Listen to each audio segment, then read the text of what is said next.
Some people would say that the first black graduates should have been a long time before. But then in a lot of other universities, it happened a long time after.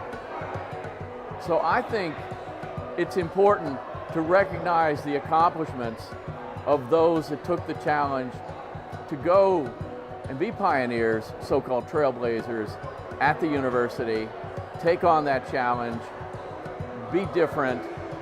And it's also important to recognize the courage that the people at the university, first and foremost Dr. Stanford, but lots of others, the courage that they had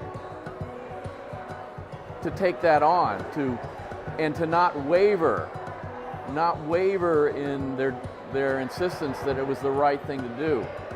And then I think for me personally, it's neat to have happen because during that time, I didn't know anything was going on. Nothing special was going on as far as I was concerned, because I was just embracing the people I was around. Several of them were black. Didn't matter to me.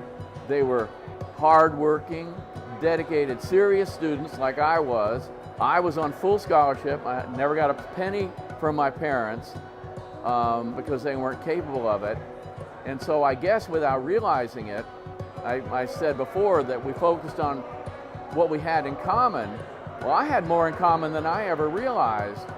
I had the financial strain in common as well. But so for those of us that thought it was no big deal, it's interesting to look back and say you were part of something and you never knew you were. And so I guess from that standpoint, everybody wants to focus on the, there were some bigots, there were some racists in the school. I'm not going to pretend there weren't. And everybody focuses on those few yahoos. Well, all the rest of us were just doing what we do. And so I think it's neat to look back and think there are a bunch of people just like me who didn't know we were doing anything special. We were just going with the flow. One of my fondest memories, looking back at it, is a time when Burgess Owens and I took a research class at Rasmus as an undergraduate research class, and we chose to do research on spider crabs. And it involved us going to the Keys, which was where I was born and where my family lived, 3 or 4 times a week, collecting specimens, writing up data. I won't bore you with all the details. We thought it was exciting at the time. We thought we were real marine scientists. And it illustrates a couple of things. It illustrates the fact that, that we were serious students, you know, but we weren't immune to wanting to have a good time. So we found a way to leverage a class into a good time. And years later I found out, which sort of looks back on the question about the significance of the time of that era to me. And my father asked my mother during that time when I was down there a question, and he was not a bigoted man.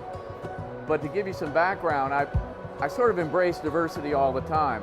So the friends that I had brought down was a Chinese fella from Panama that was a engineering student, and of course Ray and Burgess and others. And my father asked my mother one time, does David have any white friends? And he didn't mean it in a bad way. He was just curious.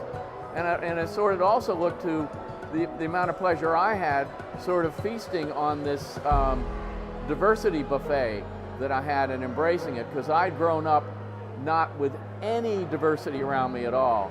And it actually served me well because I came without an agenda, without any bias.